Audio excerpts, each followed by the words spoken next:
can easily answer that question. It's called originalism.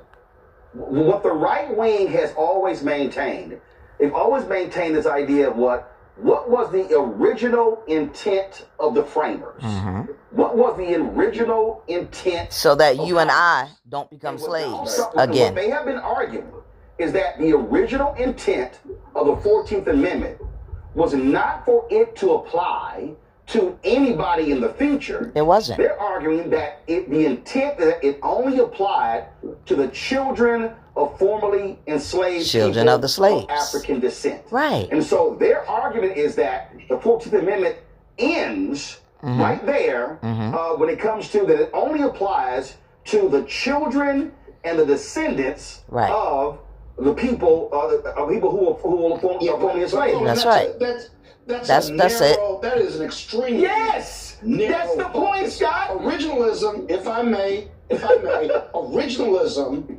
encompasses the concept of what you're talking about, but the reality is that originalists will look at the plain meaning of the words. They don't give up on it being a living document. So it is a living document. But it can't be changed. No, Scott. Language. It cannot.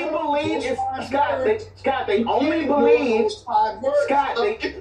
jurisdiction. Scott, they only believe it's a living document when it applies to what they like.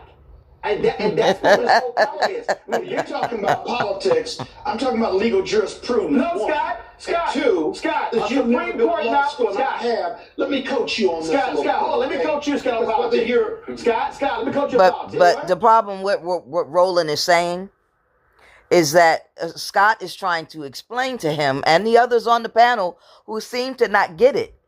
The 14th Amendment, which stemmed from the Dred Scott case, is so that we never return back to being slaves. What no one is saying is that without the 14th Amendment, our legal status, Black Americans' legal status, is slaves.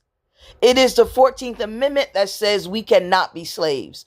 And so when they said the children going forward is because only Black Americans who were stolen and brought here, or the ones that were already here before the Europeans got here and then turned into slaves, only us does that 14th Amendment apply to, because if you take it away, we, by law, we are slaves again, because that is the status that we had before the 14th Amendment.